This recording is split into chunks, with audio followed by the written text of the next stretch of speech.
என்னை பாதிப்புக்கு உள்ளாக்குகிறது. யாரை வேண்டுமானாலும் இழிவு செய்து விட முடியும், எவரை வேண்டுமானாலும் பழித்து விட முடியும், எவருடைய ஒழுக்கத்தையும் சிதைத்து விட முடியும், எவருடைய பிம்பத்தையும் உடைத்து விட முடியும் என்று சமூக ஊடகங்களிலும் பல பேர் முயற்சி செய்கிறார்கள்.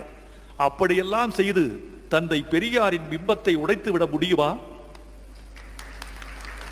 அண்ணாவின் ஆற்றலை உடைத்து விட முடியுமா?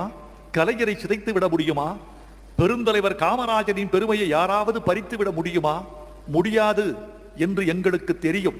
அதனால்தான் கெட்டவைகள் அழியட்டும், நல்லவைகள் பெருகட்டும், நல்லதை கண்டுபிடிப்பதற்கும் சொல்லிக் கொடுப்பதற்கும் நல்லவர்களுக்கு அள்ளி கொடுப்பதற்கும் வெற்றி தமிழர் பேரவை இருக்கிறது என்று இந்த சமூகம் சொல்லட்டும். இன்றைக்கு பார்த்தால் தோழர்களே, எந்த ஒரு அமைப்பும் எந்த ஒரு இயக்கமும் நாட்டின் தீமைகளை சொல்ல பிறந்தவைகளே தவிர நாட்டின் நன்மைகளை